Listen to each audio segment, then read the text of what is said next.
Alléluia. Dieu de l'univers, tu règnes à jamais, n'est-ce pas? Est-ce que quelqu'un peut se lever pour donner une offrande d'acclamation au Dieu de l'univers qui règne à jamais? Au Dieu de l'univers qui règne à jamais. Au Dieu de l'univers qui règne à jamais. Honneur et gloire au Dieu de l'univers qui règne à jamais. Adoration, louange, puissance au Dieu de l'univers qui règne à jamais. Au Dieu de l'univers qui règne à jamais. Acclame pour ce Dieu. Je n'ai pas dit d'acclamer pour toi. J'ai dit d'acclamer pour le Dieu de l'univers. Le Dieu de l'univers. Celui qui règne à jamais. Le Dieu de l'univers. Il règne à jamais. Oh, le Dieu de l'univers. Il règne à jamais. Il règne à jamais. Il règne à jamais. Le Dieu de l'univers. Le Dieu de l'univers. Jésus-Christ. Le Dieu Jésus-Christ. Il règne à jamais. Il règne sur tous les dieux de la terre. Il est sur le trône qui est au-dessus de tous les trônes. Il y a beaucoup de trônes sur la terre, mais il y a un seul trône qui est au-dessus de tous les trônes.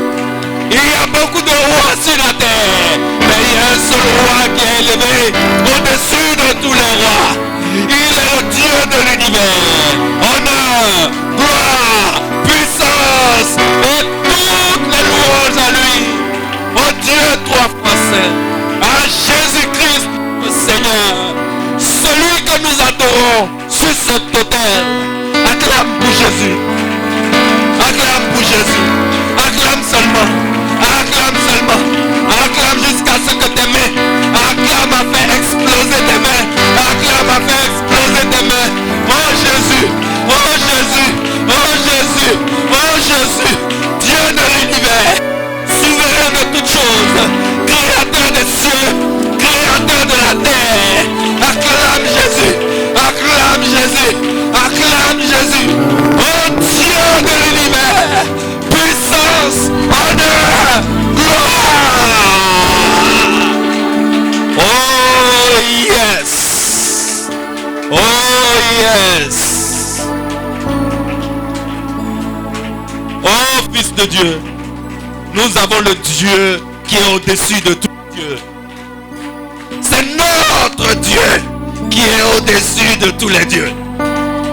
Ce n'est pas le Dieu qui est au-dessus de tous les dieux. C'est notre Dieu qui est le Dieu souverain. Il est au-dessus de tous les dieux. Il est le Dieu de l'univers. Il est le Dieu merveilleux. Oh, puissance de Jésus sur son peuple ce matin. Jésus descend à Bégerville ce matin. La gloire de Jésus descend sur le temple de gloire ce matin. Et quelqu'un reçoit sa libération ce matin. Quelqu'un reçoit sa libération ce matin. Quelqu'un reçoit sa libération ce matin. Quelqu'un reçoit sa libération ce matin. Quelqu'un reçoit sa libération ce matin. Quelqu'un reçoit sa libération ce matin. Dans le nom puissant de Jésus. Dans le nom puissant de Jésus. Quelqu'un reçoit sa libération ce matin. Soit ce matin. Quelqu'un reçoit sa libération.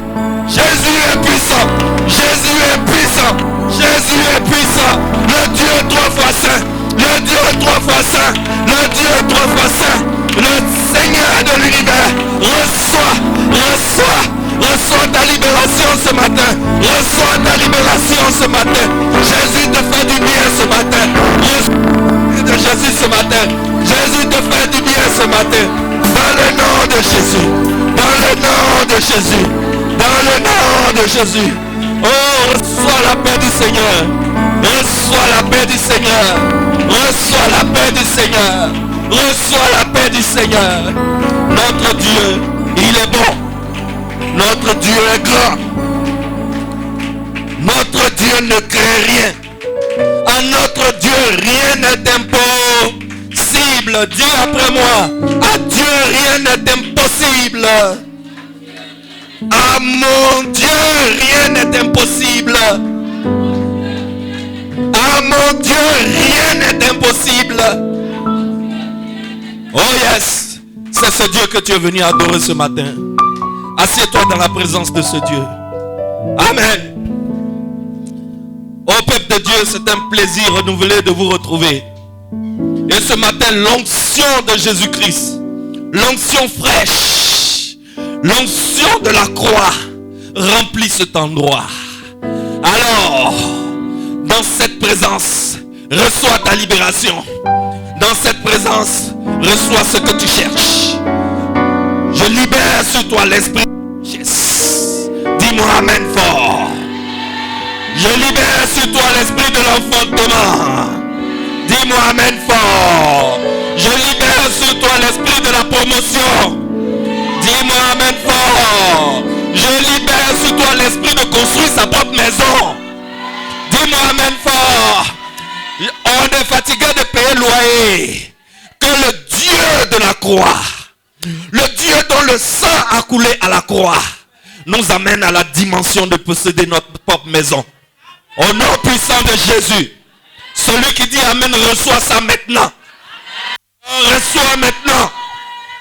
Il y en a parmi nous qui ont déjà acheté maison. Ils se demandent qu'est-ce qu'ils vont faire. Alors construis un immeuble et puis mets en location. Apporte-nous l'argent. Reçois maintenant. Dans le nom puissant de Jésus. Amen. Amen. Bien-aimé, je suis le pasteur Jules Kodjo-Dotsou de l'église La Maison de la Destinée. Et je suis le pasteur résident de cette église où tu es venu ce matin. Je travaille sous la direction spirituelle du révérend Georges Amoakon. Le père de cette vision, acclame pour lui. Même si tu ne le connais pas, c'est un grand homme, c'est mon père spirituel. C'est en l'écoutant prêcher que je suis venu à Christ. N'est-ce pas? C'est en l'écoutant enseigner la parole que je dis, un jour, moi aussi je vais enseigner la parole comme cet homme. Et Dieu a fait, aujourd'hui, 5 ans plus tard, moi aussi j'enseigne la parole comme cet homme. Même si je ne suis pas encore à sa dimension, parce que lui c'est une dimension. Est-ce que vous voyez? Pour nous là c'est dimension. Lui c'est une dimension. Nous on est encore dans dimension. Pour nous on ne crie pas fort. N'est-ce pas? Que Dieu nous amène à sa dimension, n'est-ce pas? Amen. Nous avons eu une semaine où nous devons louer et adorer Dieu plus que toutes les autres semaines. Vous savez pourquoi? Le titre de notre message, si vous vous rappelez, le titre de l'enseignement du dimanche dernier, c'est « Quand rien ne va, que faire ?» N'est-ce pas? Que faire quand rien ne va? Et nous avons vu que Job, lorsque rien n'allait dans sa vie, lorsque Job était assis dans la poussière et qu'il avait tout perdu en 5 minutes. En 5 minutes, il est passé de multimillionnaire à petit pauvre. Il est assis dans la poussière et au lieu de maudire Dieu, au lieu de dire, mais Seigneur, moi je t'ai fait quoi? Seigneur, je t'adore tous les jours. Seigneur, j'apporte ma dîme au temple tous les dimanches. Seigneur, quand on dit il y a un problème à l'église, je participe. Mais il y a quoi? Pourquoi moi qui t'adore, tu laisses mes voisins là? Regarde mes voisins, ils ne vont pas à l'église. Dimanche, ils sont sur le terrain de football. Quand ils ont fini de jouer au football, ils s'en vont boire 66. Et puis ils vont manger à Tchéké. Quand ils ont fini de manger à Tchéké, ils vont attraper les petites filles du quartier dans les couloirs. Ceux-là, tu ne leur fais rien. C'est maintenant même leur argent augmente. Mais moi qui t'adore, moi qui fais un effort pour suivre ta loi, c'est moi que tu touches comme ça. Dieu, je t'ai fait quoi? Dieu, pourquoi tu n'es pas juste? Est-ce que c'est ce que Job a dit? Est-ce que c'est ce que Job a dit? Mais le problème que Job a eu là, est-ce que toi tu as eu la moitié? Toi, tu n'as pas eu la moitié. Les enfants de Job sont morts le même jour. Les 10 enfants de Job sont morts le même jour. Dans la même maison qui s'est écroulée sur eux, ils sont morts un coup. Tu as 10 enfants et puis un coup, tu deviens vente cimetière. Tu n'as jamais fait enfant. Un coup! Toutes ces entreprises ont été brûlées et emportées. Un coup! Mais Job, qu'est-ce qu'il a fait?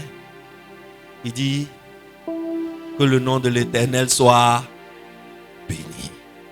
Il est dans la poussière, sur la cendre. Il dit que le nom de l'Éternel soit béni. Et Satan dit, ah bon, d'accord, comme c'est comme ça, c'est parce que je n'ai pas encore touché à sa chair. L'homme qui est sur cette terre, quand tu touches à sa chair, quand tu touches à ses os, il est capable de tout régner. Donc je vais toucher à sa chair. Dieu dit, va, touche. Et Satan est parti et il a frappé Job d'une maladie dégueulasse et dégoûtante. Et Job est tombé malade du sommet du crâne jusqu'à la plante des pieds. Il y a bouton sur lui. Et puis bouton là, ça se casse. Et puis l'eau sort. Et puis quand l'eau sort là, ça pourrit. Et puis quand ça pourrit là, il y a asticot qui sort dedans. Et puis les chiens du quartier là, ils viennent et puis ils lapent et puis ils mangent les asticots là. Et puis l'homme là, il est assis.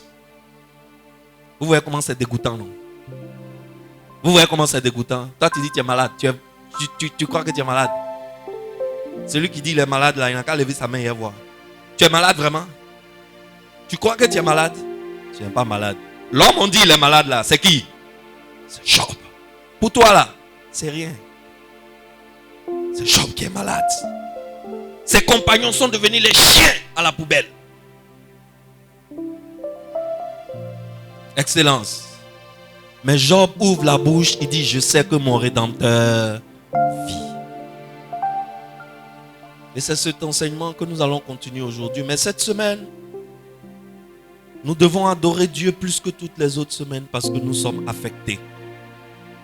Nous avons été hier à tout maudit pour enterrer la mère de notre pasteur. C'était un moment terrible de voir mon frère, mon fils, mon disciple, mon ami, mon compagnon. Ça fait 5 ans que lui et moi, on se suit partout. Partout où je passe, il est là. J'ai raison, il me soutient. Je n'ai pas raison, il me soutient. J'ai mal fait, il dit, pasteur, c'est pas grave, on va corriger. J'ai des problèmes, il va m'envoyer enveloppe, en cachette, il ne veut pas que quelqu'un sache. Ah, pasteur, voilà ce que ma femme et moi, on a trouvé pour te soutenir. Mes 2 petits frères étaient morts il n'y a pas longtemps. Ils m'ont envoyé enveloppe. Bonne enveloppe pour me soutenir. L'église n'a jamais su. Jacques, docteur Conan Jacques Dibi, c'est le frère que j'aurais dû avoir.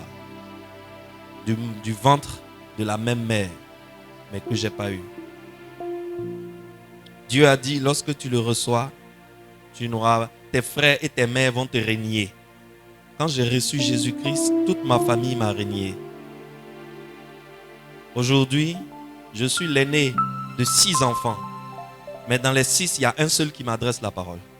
Il y a 4 qui ne m'adressent plus la parole. Et pour remplacer ces 4-là, Dieu m'a apporté Jacques. Quand vous voyez Jacques et moi, on ne se parle pas pour se comprendre. On se regarde et puis on a compris. C'est mon frère que Dieu m'a donné. Et quand je lui ai dit, il y a 5 ans de cela, il y a pas 5 ans, peut-être 3 ans, 4 ans, quand je lui ai dit, allons à Bingerville. Allons en mission à Bingerville. Ce que le révérend Georges Amouako nous enseigne là, c'est la vérité. On ne peut pas entendre ça et puis on va rester assis ici. Il m'a dit, pasteur, on go. Il a soulevé sa femme. Il m'a suivi. On est venu à Bingerville. On a commencé porte à porte, maison à maison. Le résultat de porte à porte, maison à maison, là, pour le moment, c'est ce que vous voyez là. Pour le moment. Mais je vous dis que dans le résultat de porte à porte, maison à maison, que Jacques et moi, on a commencé sous l'instigation du Saint-Esprit, il y a minimum 100 églises qui vont sortir. Dis-moi amen. Minimum 100 églises.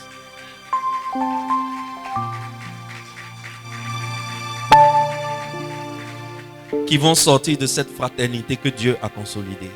Et j'ai vu mon alter ego verser des larmes sur le corps de sa mère. Je peux vous dire que c'est déchirant. Mais que faire quand rien ne va? Que faire quand rien ne va? Que faire quand rien ne va? Que faire quand on est éprouvé? Il faut louer l'Éternel. Il faut louer l'Éternel. Et c'est ce que Job nous a enseigné. Le pasteur Jacques et sa femme sont toujours au village. Nous les avons laissés hier parce que nous devons être présents pour le culte aujourd'hui. Ils sont toujours au village. Ils vont rentrer cette semaine.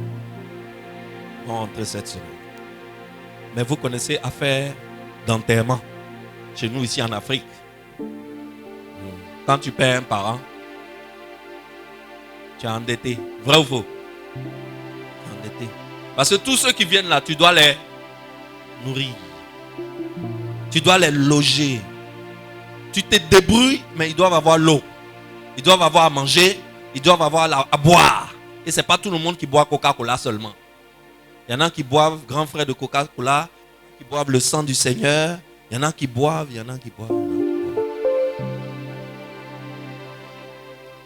Quand il va venir, il sera épuisé financièrement. Je vous assure.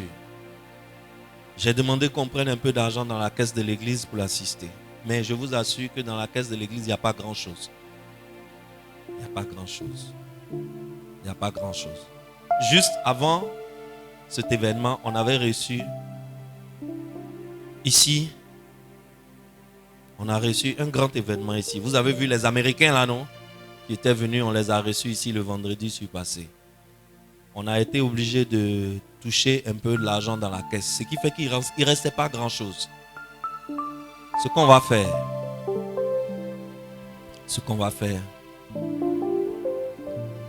quand le pasteur Jacques va revenir, il aura besoin d'argent. Et il ne va pas vous dire. Même moi, il ne va pas me dire. Mais on va lui montrer notre fraternité, n'est-ce pas?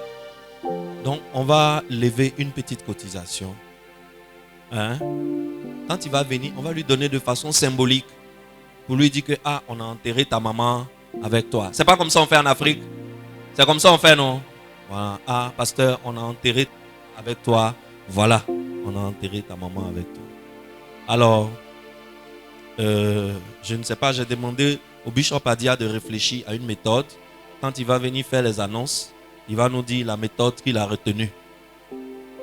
Pour qu'on puisse rassembler ensemble quelque chose. Que ce ne soit pas Adia seul ou bien Jules seul qui s'en vont voir Jacques. Pasteur, voici. Non. Que toute l'église soit dans la bénédiction. Amen. Amen. Amen. Voilà la triste nouvelle qui nous a frappé cette semaine. Vous êtes déjà au courant, mais c'est cette semaine qu'on est allé faire l'enterrement. Donc, nous allons louer l'Éternel. Et le message d'aujourd'hui continue dans la même veine pour que nous comprenions que nous devons louer l'Éternel. Amen. Alors, ce matin, nous étions la dernière fois en train de retenir que Dieu a béni Job 2 fois. Lorsque Dieu a restauré Job, Dieu l'a béni 2 fois. Pourquoi Dieu l'a béni 2 fois? La première fois, il faut d'abord que Dieu lui remette à la place tout ce qu'il avait perdu. N'est-ce pas? Tout ce qu'il avait perdu. Parce que c'est Dieu même qui a autorisé qu'on enlève. N'est-ce pas? Et je vous disais, quel que soit ce qui se passe dans ta vie, ne pense pas que Dieu n'est plus au contrôle. Quel que soit le schéma qui se présente devant toi, ça ne veut pas dire que Dieu n'est pas au contrôle. Dieu était au contrôle et puis Job a tout perdu. N'est-ce pas? Alors ne dis pas que ce qui t'arrive aujourd'hui, c'est parce que Dieu n'est plus dans ta vie. Si tu fais rentrer Dieu dans ta vie, il est au contrôle. Amen. Il est au contrôle. Alors, Job, lui, ne savait pas qu'il y avait quelque chose qui se passait au ciel entre Dieu et Satan.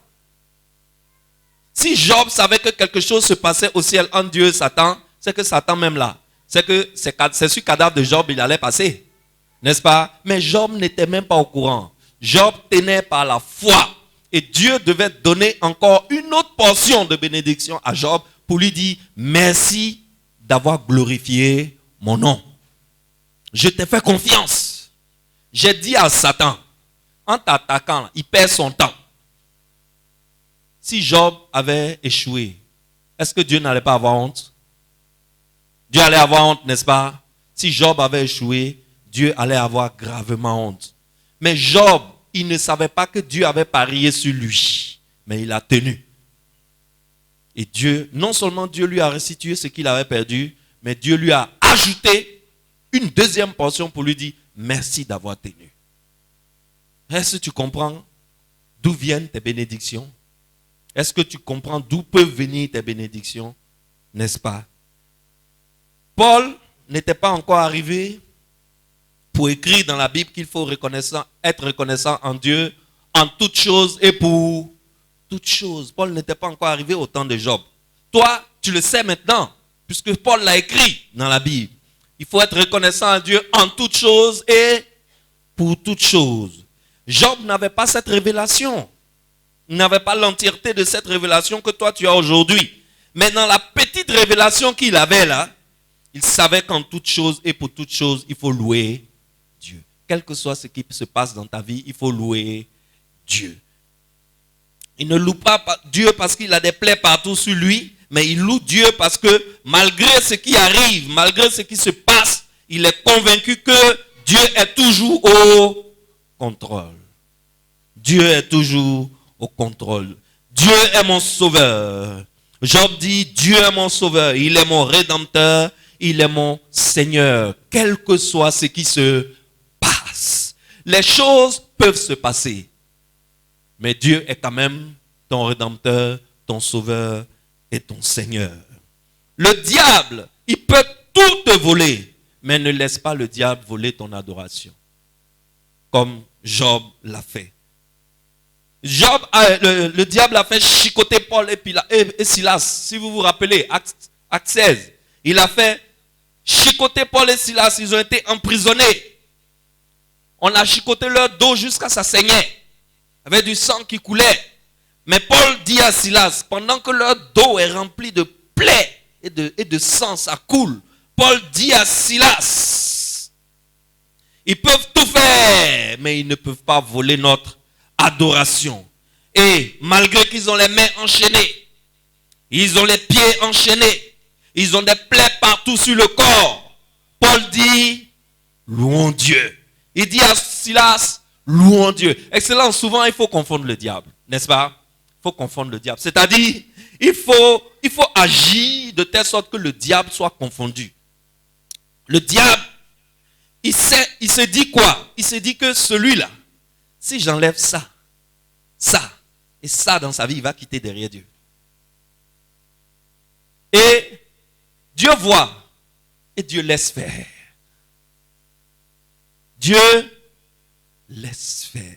La plupart des fois, on se pose la question, quand c'est chaud sur nous, quand on est dans le feu, quand on est dans le bang-bang, on dit, mais, Dieu, toi aussi, moi je t'ai fait quoi? Moi je t'ai fait quoi? Pourquoi moi? Regarde ceux qui ne t'adorent pas. Moi je t'adore et puis tu fais ça. Je veux te dire ce matin que parfois Dieu laisse faire. Dieu laisse faire pourquoi? Il a parié avec le diable sur ta foi. Le diable dit à Dieu, la fille là, je vais lui enlever son travail. C'est le travail qu'elle a là. Et puis elle a la voiture de service. On change la voiture chaque année. Chaque année, elle a droit à un billet d'avion pour aller aux États-Unis. C'est ça qui fait qu'elle t'adore. Je vais enlever et puis on va voir. Le diable dit à Dieu, le gars là, c'est parce que tu l'as béni. Depuis qu'il est au lycée jusqu'à aujourd'hui, il conduit toujours voiture. Il était lycéen et puis il allait à l'école avec voiture climatisée. Attends, il y a le mettre à pied dans Baka, dans Woro Woro. Et puis je vais m'arranger même que chaque fois que lui il arrive à la gare de Woro, Woro est rempli. Et puis il doit lutter pour rentrer dans Baka là, à travers la fenêtre. Comme on faisait à Bobo avant. À Bobo matin, quand vous voulez aller au travail. Vous êtes beaucoup à la gare et puis Baka vient. Si tu veux passer par la porte, pour toi, va partir. Donc tu tombes par la fenêtre pour rentrer puis tu t'assois. Il y a le fait de jumper fenêtre de Baka 2 fois. il va laisser l'adoration là. Dieu dit, va faire. Toi, tu ne sais pas. Et quand tu ouvres la bouche, tu vas déclencher quelque chose. Que vas-tu déclencher? Tu vas déclencher la honte de Dieu ou bien tu vas déclencher la louange de Dieu quand tu es dans des situations. Excellence. D'habitude, qu'est-ce que tu fais?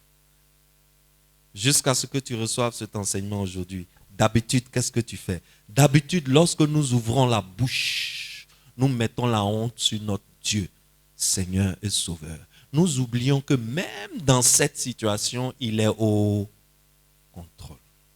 Nous croyons que comme ça ne va pas, j'ai 50 ans, je n'ai jamais eu 150 000 sur mon compte en banque. Mes petits frères qui viennent avant-hier, que moi j'envoyais pour payer ma facture de CIE, ils sont dans voiture climatisée. Ils dorment dans villa. Ils vont payer pendant 15 ans, ils vont devenir propriétaires. Moi, je suis toujours dans maison à louer. Je n'arrive même pas à payer les 30 000. Et on commence à libérer des sales paroles qui mettent la honte à Dieu. Non. Le diable, il a des boutons sur lesquels il appuie pour t'arracher ton adoration. Ne permets jamais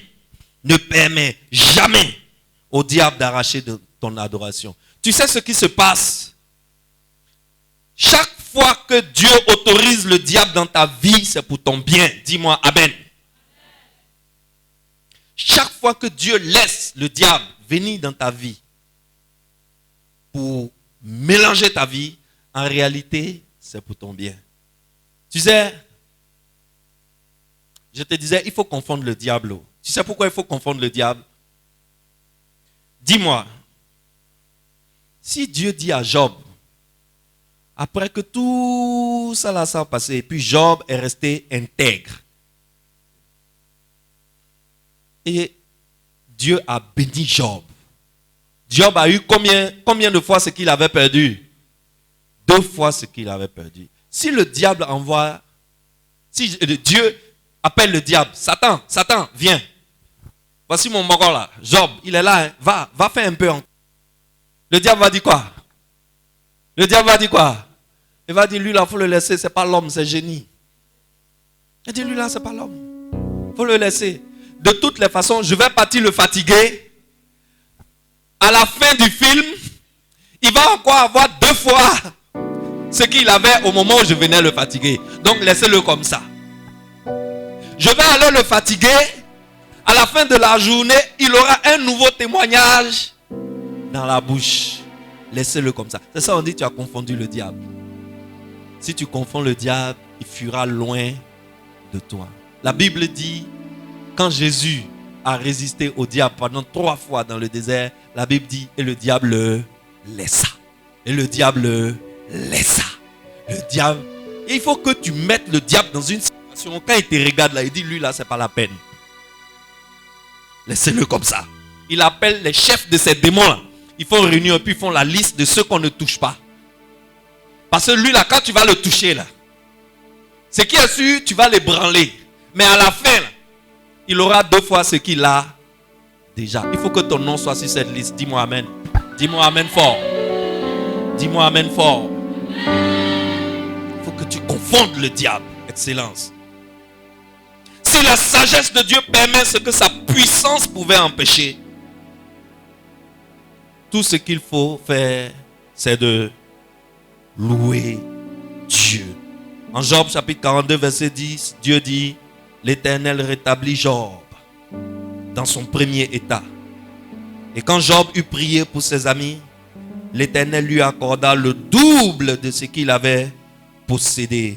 Je déclare sur la vie de quelqu'un que ce que tu avais perdu, ce que tu as perdu, ce que le diable a emporté dans ta vie, Dieu te le restitue au double. Dis-moi Amen fort.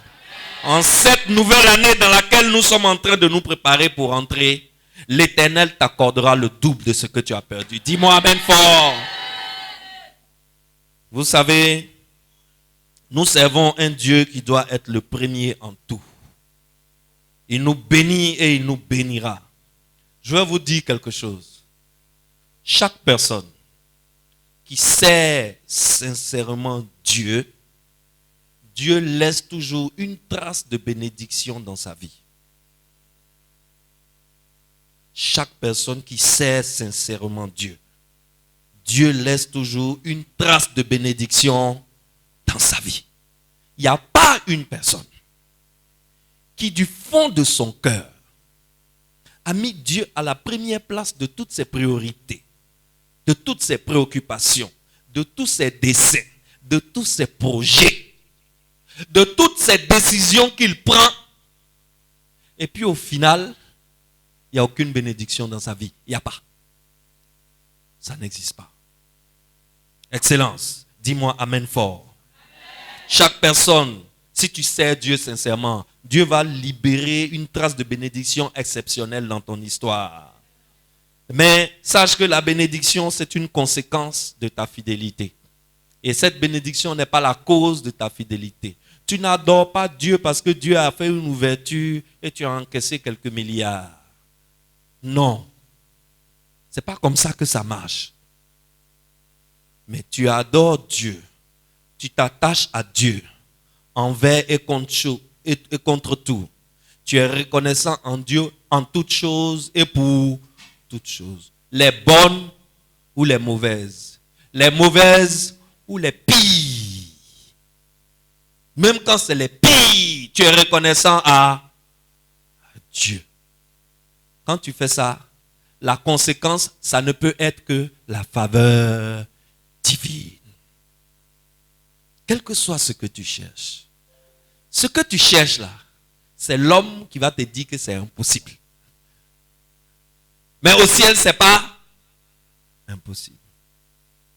Donc, ta façon de t'attacher à Dieu, c'est ça qui va déclencher comme conséquence ce que tu cherches.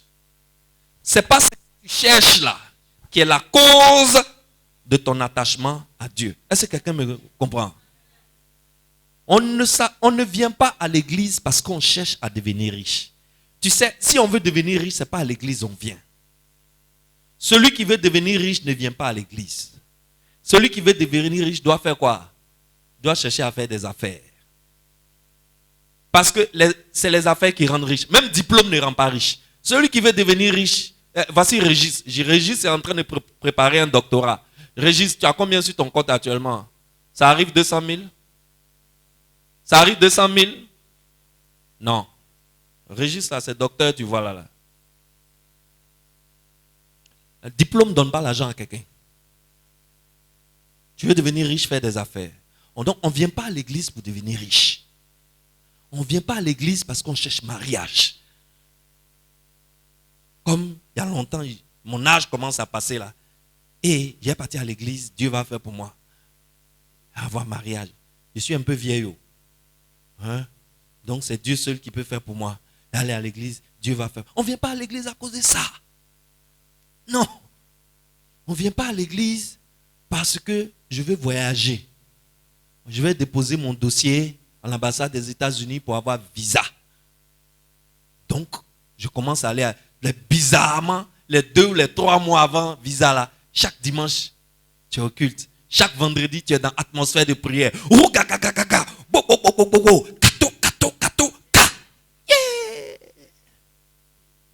C'est pas ça, c'est pas comme ça que ça marche. Regardez bien l'histoire de Job. Job dit à Satan, tu as vu mon serviteur Job? C'est un homme intègre et droit. Il craint Dieu et il se détourne du mal. Voilà où l'histoire a commencé. L'histoire n'a pas commencé où Job dit à tu vois mon serviteur Job, il est mal riche. Il est bé, il est blindé. C'est moi qui lui ai donné tout ça. Est-ce que c'est ce que Dieu a dit à Satan? Non. Il dit, mon serviteur, il est intègre et droit. Voilà comment on commence une histoire avec Dieu. On ne commence pas une histoire avec Dieu à cause de ce qu'on cherche. Non. On commence une histoire avec Dieu quand on s'attache à lui de tout son cœur, de toute son âme, de toute sa pensée. et que tu décides que désormais, dans moi, Jules Eliab Kodjo, dans moi, Dotsu Jules Eliab Kodjo, dans ma vie, désormais, ce qui compte le plus, c'est la volonté de Dieu. Tu prends cette décision. C'est une responsabilité qu'on prend. Ça ne surprend pas quelqu'un. On décide que Dieu est la première place dans ma vie. Même quand je cherche travail, si on me donne travail à Vridi, je ne prends pas. Pourquoi? C'est à Bingerville que je sers. Entre Vridi et Bingerville, il y a trop d'embouteillages. Comment je peux servir le peuple de Dieu si mercredi je ne peux me libérer qu'à 20h? Alors que le peuple de Dieu doit venir chercher la nourriture spirituelle mercredi à 19h. Vendredi, je dois prier avec le peuple de Dieu. On me donne travail à Vridi. Je dis non, je ne prends pas. Le salaire 1,5 million. Je dis je ne prends pas. Dieu qui est au ciel là, il va ou bien il ne va pas? Pourquoi tu as refusé de prendre travail avec salaire 1,5 million? Dieu sait ou bien Dieu ne sait pas? Il sait. C'est ça, Dieu regarde et puis il appelle Satan. Il dit Satan, viens. Tu as vu Jules, non? Jules, le gars là, les oreilles tendues là. Oui, lui. Tu as vu, il a refusé de travailler de 1,5 million. Salaire. Alors qu'actuellement, il a problème. Hein. Mais il a refusé de travailler de 1,5 million à cause de moi, mon service. À cause de faire avancer mon royaume à Bingerville. Satan dit, il a refusé 1,5 million. C'est parce qu'il gagne les petits 200 000. Les 200 000 là, ça suffit pour régler ses problèmes. Attends, il a enlevé les 200 000 là. On va voir s'il va te truc. C'est comme ça que ça marche. Excellence. Et Dieu dit, va, enlève. Et quand les choses commencent à tomber sur ta tête, Job dit, qu'est-ce que tu dois faire? Louer l'Éternel. Quand Paul et Silas étaient en prison, qu'est-ce qu'ils faisaient? Ils ont loué l'Éternel.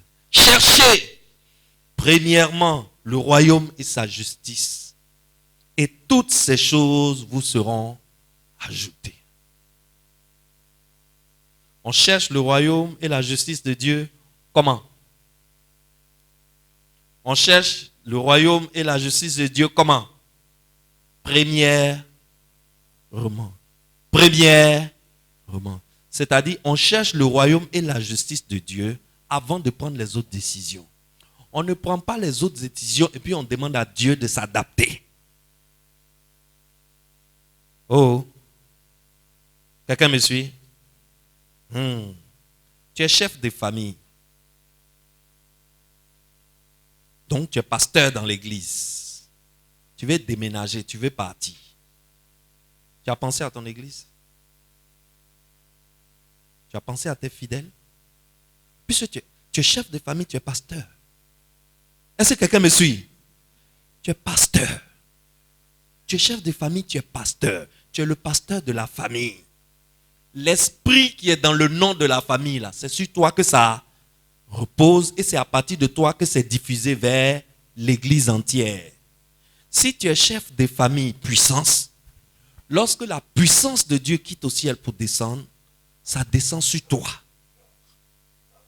Et maintenant, c'est à travers toi, ton onction, que cette puissance est quoi? Diffusée à tous les membres de l'église. Donc, tu ne prends pas tes décisions et puis tu dis à Dieu, Seigneur, adapte-toi. Est-ce que quelqu'un me suit? Est-ce que je parle à quelqu'un? Tu ne prends pas tes décisions et puis tu dis, Dieu, adapte-toi. Tu regardes le royaume, tu prends une décision et tu dis au monde de s'adapter. Quand Dieu voit ça, il appelle Satan. Il dit, tu as vu, non? Tu as vu mon chef de famille, là, non? Tu as vu la décision que mon chef de famille vient de prendre. Il est intègre et il est droit. Il se détourne du mal. Il craint l'Éternel.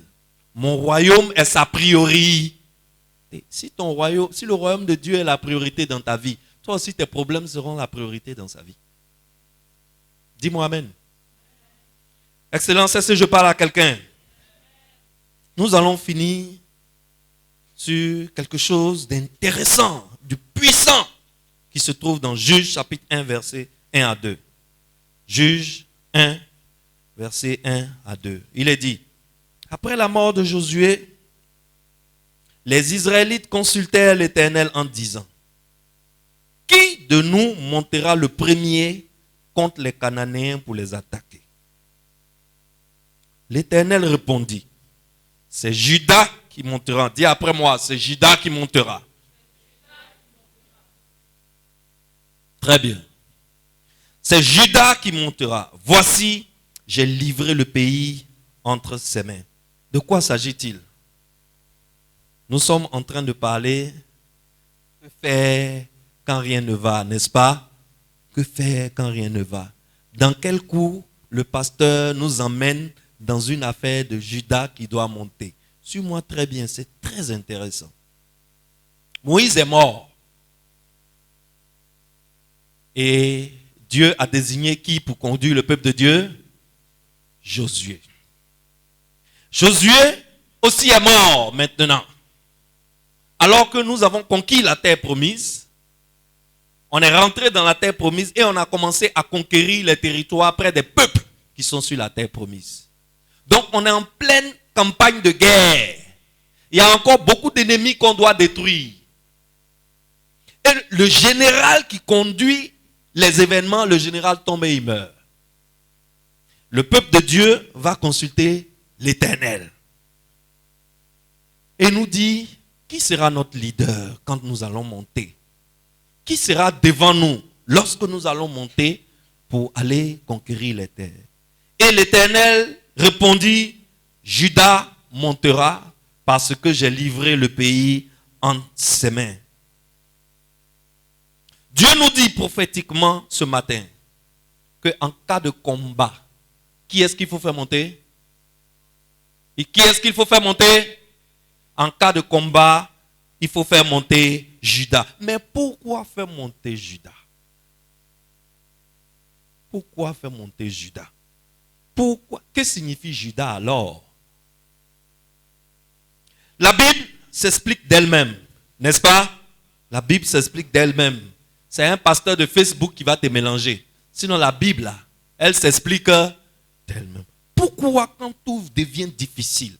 Pourquoi quand rien ne va? Dieu dit qu'il faut faire monter Juda. Nous allons lire Genèse chapitre 29, le verset 32 à 35. Lisons ensemble. Genèse 29, 32 à 35. N'oublie pas de quoi on est en train de parler. Il ne faut pas te perdre. Que faire quand rien ne va? Israël est un problème. Le général d'armée est tombé. Le chef qui nous conduit est tombé. On va voir Dieu, on dit, Seigneur, on fait quoi? Seigneur dit, faites monter Juda. Pourquoi Juda? Genèse 29, 32 à 35. L'Éternel vit que Léa n'était pas aimée et il la rendit féconde. Tandis que Rachel était stérile. Ça, c'est le verset 31, excusez-moi. 32. Léa devient enceinte et enfanta un fils, à qui elle donna le nom de Ruben. Car elle dit, l'Éternel a vu mon humiliation et maintenant mon mari m'aimera. Elle devient encore enceinte et enfantant un fils. Et elle dit, l'Éternel a entendu que je n'étais pas aimé. Il m'a aussi accordé celui-ci. Et elle lui donna le nom de Siméon. Elle devint encore enceinte et enfanta un fils. Oh, si quelqu'un dans le cas dit, ça me concerne. Oh, tu deviendras enceinte 3 fois. Dis, ça me concerne. Oh, viens s'aimer sur cette parole. Je parle à quelqu'un, tu deviendras enceinte 3 fois dans le nom de Jésus. Elle devint encore enceinte et enfanta un fils. Et elle dit, pour cette fois, mon mari s'attachera à moi, car je lui ai enfanté 3 fils. C'est pourquoi on lui donna le nom de Lévi. Et elle devint encore enceinte. C'est une femme bénie, non? Et elle enfanta un fils. Et elle dit, cette fois, je louerai l'Éternel.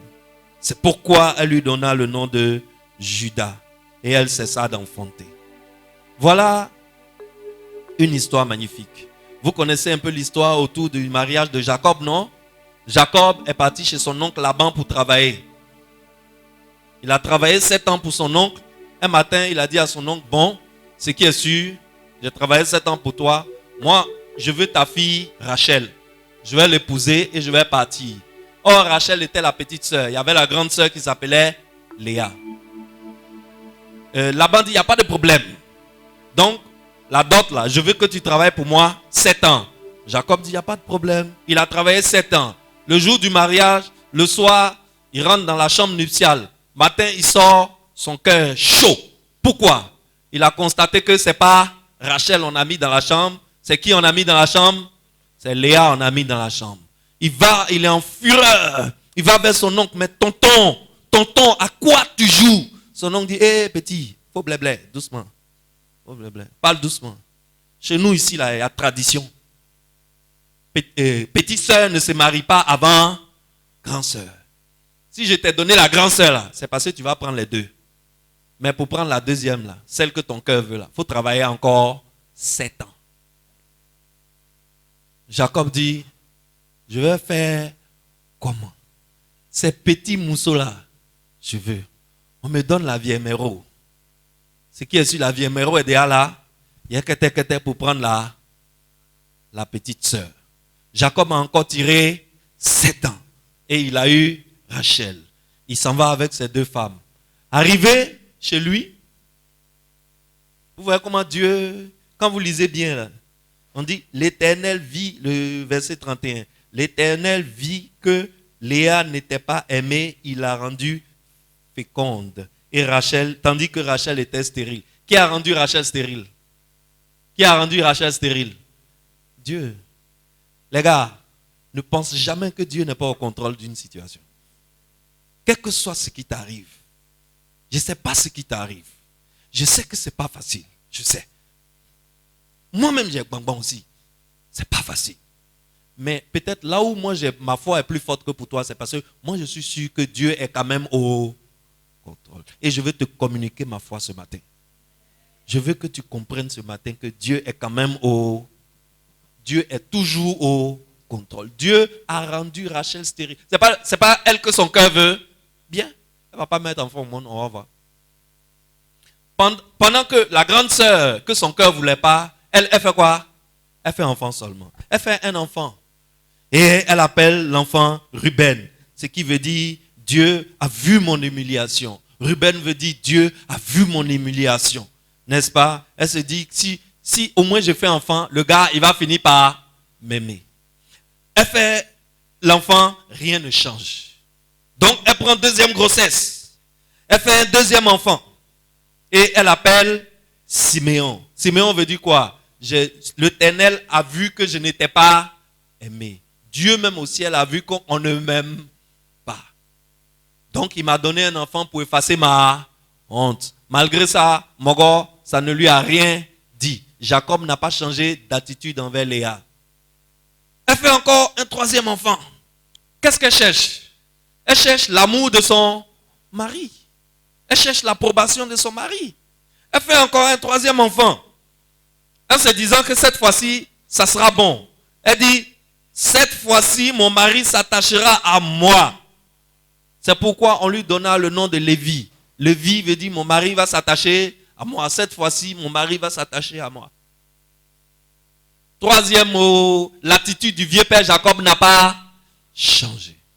Elle va enfin comprendre quelque chose. Arrivée au 4e enfant, elle va enfin comprendre quelque chose. Que se passe-t-il avec le 4e enfant?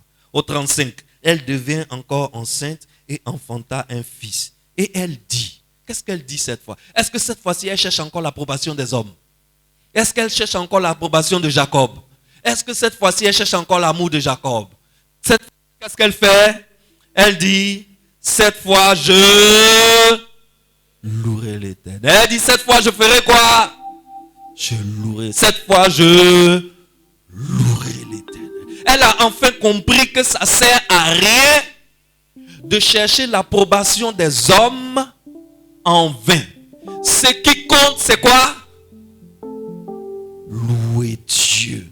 Et elle a donné le nom de Judas. Donc Judas veut dire quoi? Louer l'Éternel. Judas veut dire louer l'Éternel. Alors, qu'est-ce que Dieu est en train d'enseigner aux fils d'Israël en Juge chapitre 1? Juge chapitre 1, verset 1 à 2. Lorsqu'Israël va voir Dieu, notre général est tombé. Nous sommes en pleine campagne militaire. Les ennemis qui sont en face de nous, ce n'est pas amusement. C'est des vraies armées. Mais notre stratège est mort. Qu'est-ce qu'on fait? Dieu leur dit quoi? Faites monter. Faites monter. Faites monter. Oh, prêchez avec moi. Faites monter. Faites monter. Faites monter Judas. Judas veut dire la louange. Est-ce que quelqu'un me suit? En cas de combat, que faut-il faire? En cas de combat, que faut-il faire? Prêche avec moi. Faut faire monter la louange. En cas de combat spirituel, au lieu de passer ton temps dans le temple à crier dans les oreilles de toi-même pour dire je suis en train de faire combat spirituel, je tue le diable, je tue le diable, je tue le diable, je transperce le diable. Et à la maison de la destinée, en cas de combat, que faut-il faire? Que faut-il faire? Faut faire monter Judas. Faut faire monter la louange. Quand tu te lèves le matin, qu'est-ce que tu fais? Fais monter Judas. Ta victoire se trouve dans la louange. En cas de difficulté, en cas de défi, fils de Dieu, en cas de challenge, fais monter Judas. Fais monter la louange. Car Dieu a livré le pays dans les mains de qui? Il a livré le pays dans les mains de qui? Il a livré le pays dans les mains de Judas. Fais monter Judas car j'ai livré le pays entre ses mains. Entre les mains de qui Dieu a mis tes difficultés? La victoire sur tes difficultés se trouve entre les mains de qui? Dans la louange. Est-ce que quelqu'un me suit?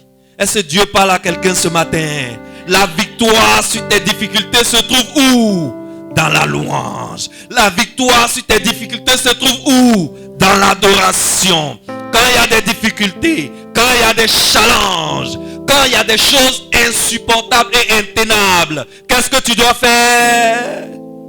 Tu dois faire monter la louange. Tu dois faire monter la louange. Chaque fois que la louange et l'adoration montent, ta victoire est assurée. Excellence, est-ce que tu comprends maintenant pourquoi le diable s'acharnait à séparer Job de sa louange? Tu comprends mieux maintenant le livre de Job, non? Tu comprends mieux maintenant pourquoi le diable faisait tout pour que Job lâche son adoration. Et quand Job ne passait pas, ne lâchait pas, qu'est-ce qu'il a fait? Il est passé par sa femme. Le diable passe toujours par la personne que tu écoutes le plus. Le diable passe toujours par la personne que tu aimes le plus. Il passe toujours par la personne à qui tu es attaché. Et si cette personne n'est pas vigilante, si cette personne n'est pas éveillée, si cette personne n'est pas enseignée, elle va laisser la voix du diable parler à travers elle. Comme la voix du diable a parlé à travers le serpent. Ne deviens pas le serpent pour ton frère. Sois plutôt la voix de Dieu pour ton frère, pour ton prochain. Excellence. Le diable, il avait un seul objectif. Détacher Job de son adoration. Pourquoi?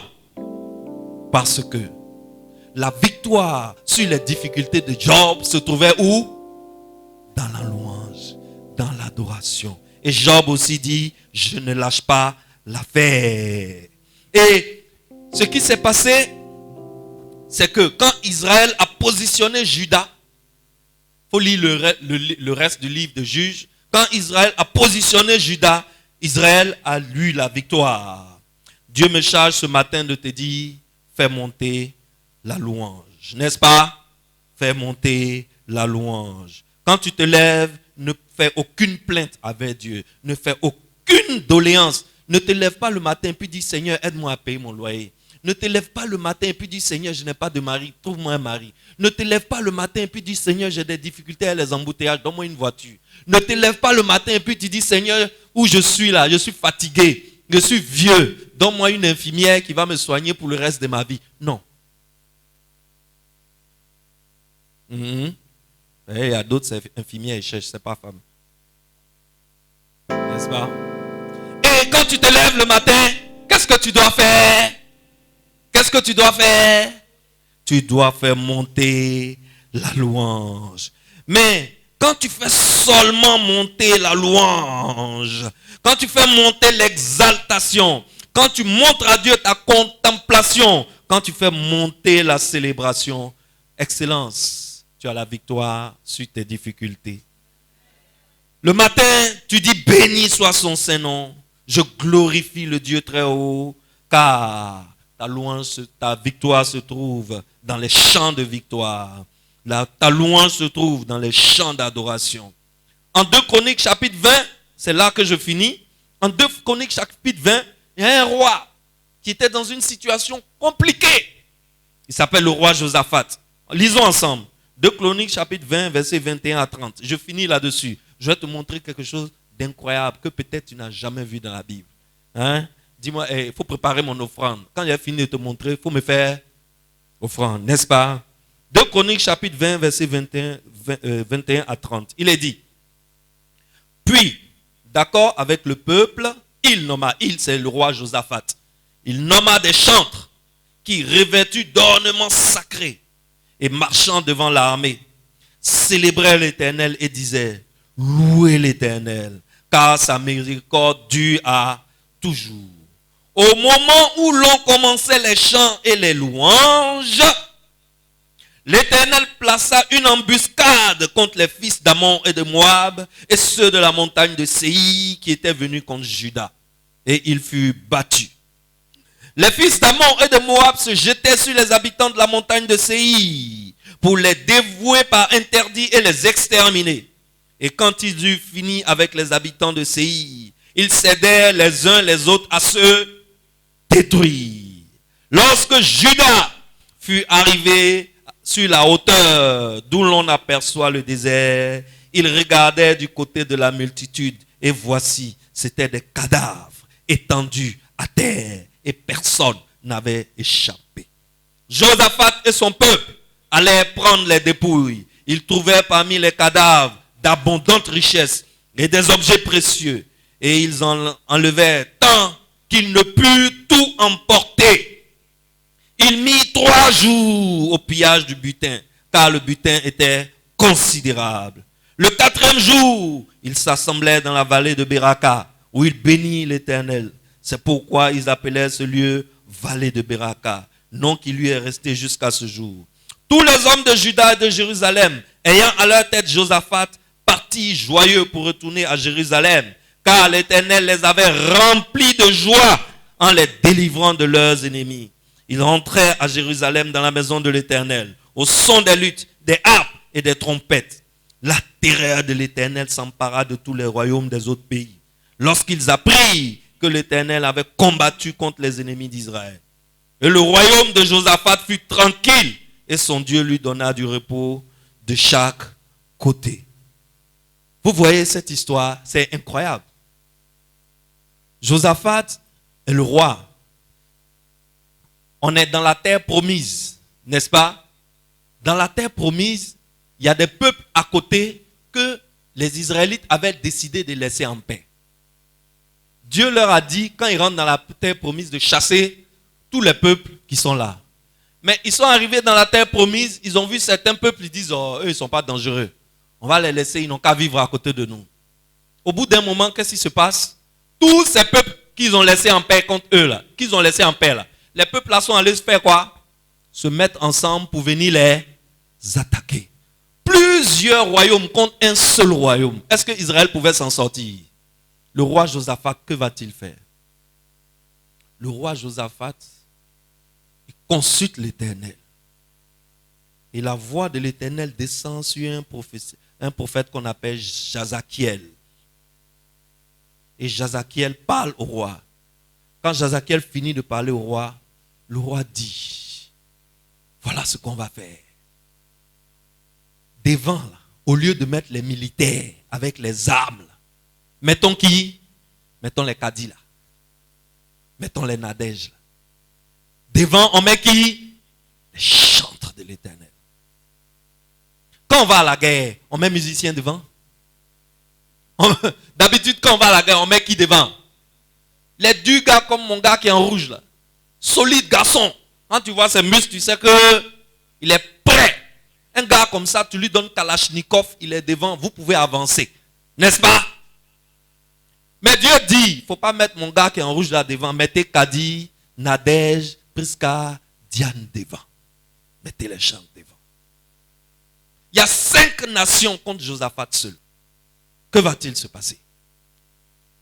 On monte à la guerre.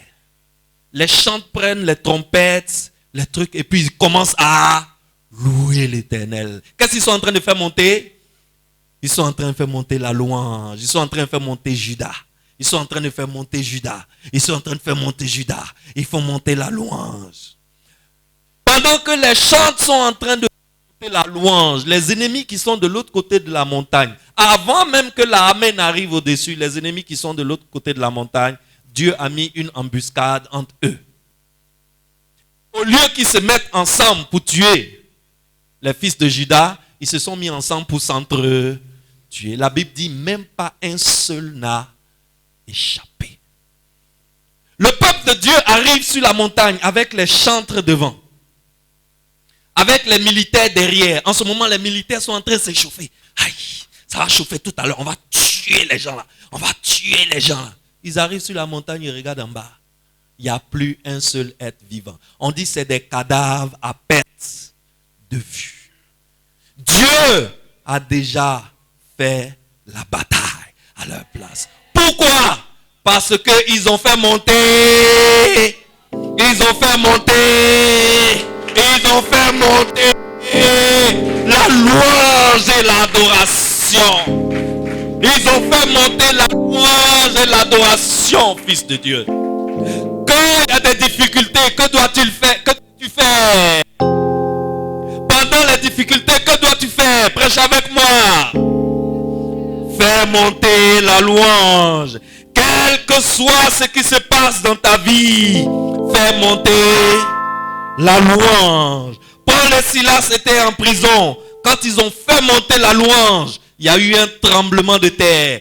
Toutes les portes de la prison se sont ouvertes. Le geôlier de la prison, quand il a vu ça, il a pris l'épée, il a voulu se tuer. Paul dit non, ne te tue pas.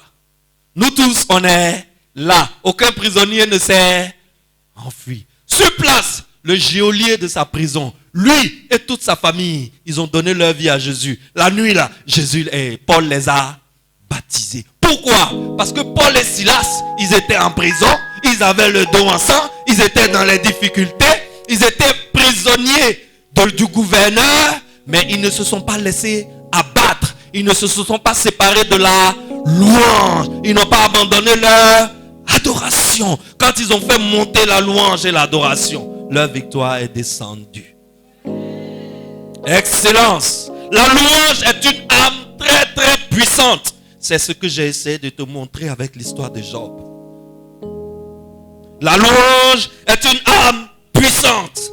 Ta louange triomphe et ta louange triomphera. Dis-moi amen. Grâce à ta louange, tu auras la victoire. Quand rien ne va, applique la louange. Quand rien ne va dans ta vie, applique la louange. En Genèse chapitre 49, verset 8, Dieu dit, la main de Judas sera sur ses ennemis. Alors, quand malgré la situation qui n'est pas intéressante, malgré les montagnes, alors que tu adores, qu'est-ce qui se passe? Cette louange que tu élèves, comme dit Genèse chapitre 49, cette louange que tu élèves, c'est un lion. Et cette louange a une main. Et la main de Judas, c'est-à-dire la main de ta louange, sera sur la nuque de tes ennemis. Ton ennemi sera à ta disposition. Tu pourras faire de lui ce que tu veux. Voilà la puissance qui se trouve dans la louange. Voilà la puissance qui se trouve dans l'adoration. C'est pour cela ici au Temple Gloire, je ne fais pas cadeau à mes chantres. Je leur dis toujours, votre ministère est plus important que le mien. Je suis le pasteur, c'est vrai. Mais le ministère que vous faites là, c'est plus important que moi, mon ministère. Parce que vous ne savez pas en fait que c'est vous qui avez l'âme la plus puissante dans cette église. La louange est une âme très très puissante. Et la louange triomphera toujours. Il ne faut jamais laisser une situation te voler ta louange. Il ne faut jamais autoriser ça. Même si tu es abattu, même si tu es découragé, même si tu es démoralisé, même si tu es dépressif, c'est-à-dire tu es en train de devenir un peu toc-toc façon, fais monter la louange. Fais monter la louange. Loue-le à la première personne pendant que tu le loues. Ne lui dis pas, il est assis sur son trône élevé. Non, dis, tu es assis sur ton trône élevé. Oh, chantons, appelons les chants. Tu es assis sur ton trône élevé. Et tous dans les cieux tu rends hommage. Tu es trois fois saint, éternel des armées. Saint, saint, saint est ton puissant nom. Tu es assis sur ton trône élevé,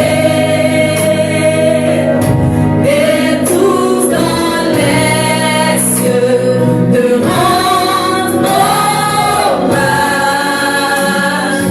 Tu es trois fois saint, éternel des armées.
Merci d'avoir ta destinée. Merci d'avoir ta destinée. Viens avec ton offrande. Sans protocole.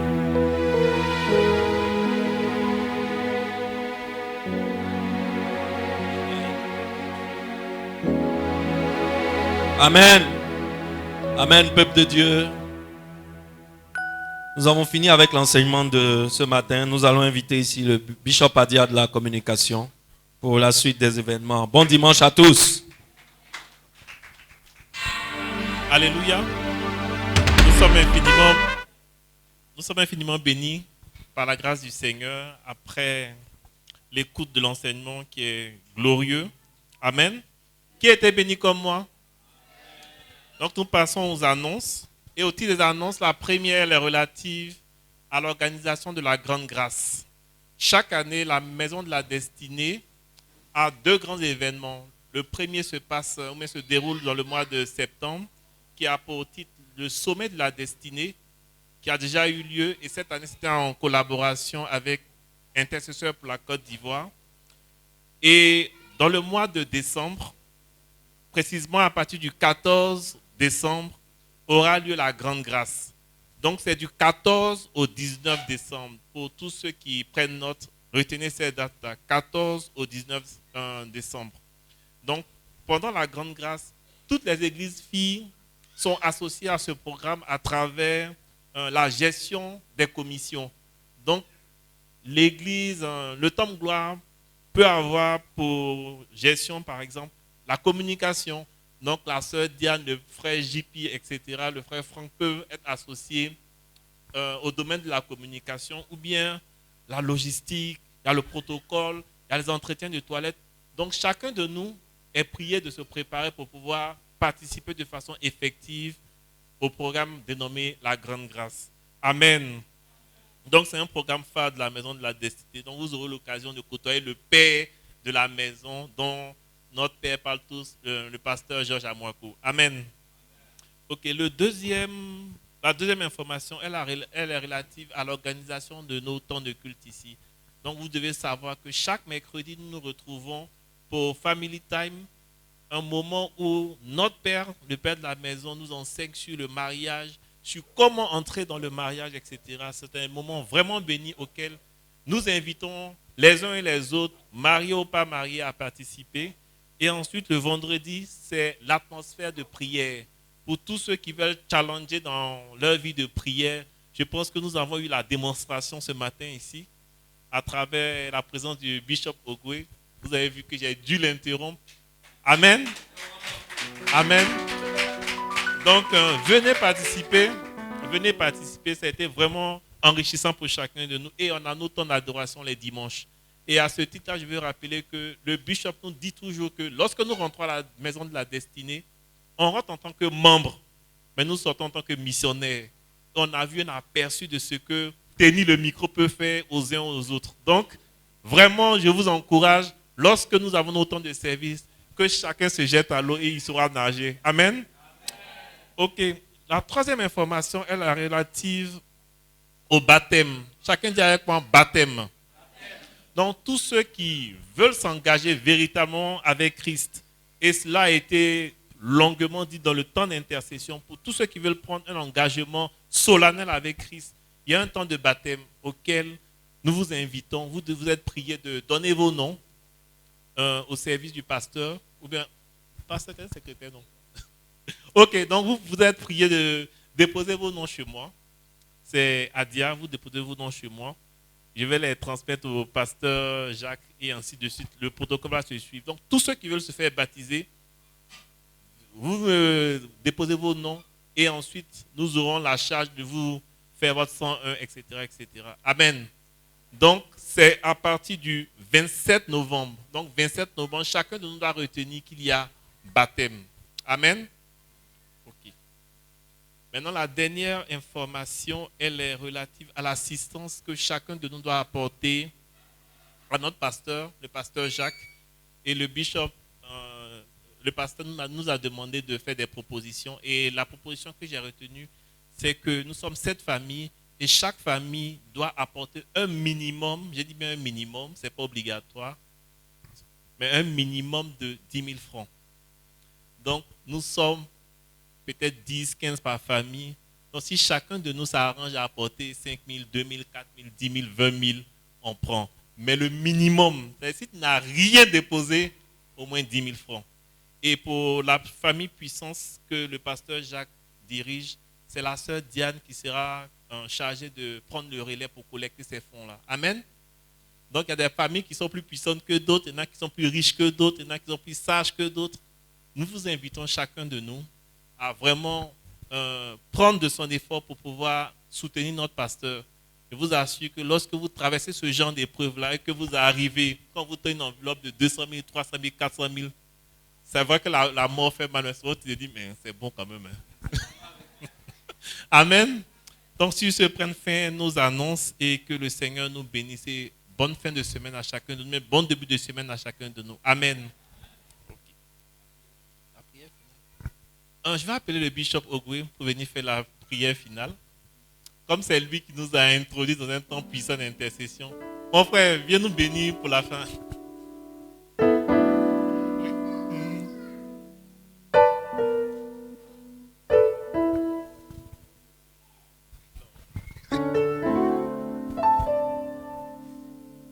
Alléluia. Ok, nous allons lever pour dire au revoir à Dieu pour cette maison, mais pas pour toute notre vie, quoi. Éternel notre Dieu Tout-Puissant, nous te disons merci. Toi qui as permis que chacun d'entre nous soit présent ici dans ton temple. Que Père, ta grâce nous accompagne maintenant, que nous allons prendre congé de ce temple. Que ta grâce soit avec nous, dans le nom Tout-Puissant du Seigneur Jésus-Christ. Amen.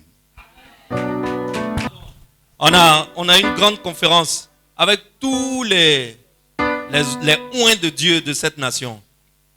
Ça commence ce mardi, de 9h à 13h et de 18h à 21h. Pour ceux qui ne peuvent pas venir de 9h à 13h, vous pouvez venir de 18h à 21h. Alors, Bishop partage, donne un à chacun. Vous êtes invités à cette conférence. Il y aura tous les hommes de Dieu puissants d'Abidjan que vous connaissez là. Les Georges Amoakon, les Mohamed Sanogo, tous les hommes de Dieu puissants. Ils seront là. Viens écouter la voix de Dieu à travers ses serviteurs. Vous êtes tous invités. Amen.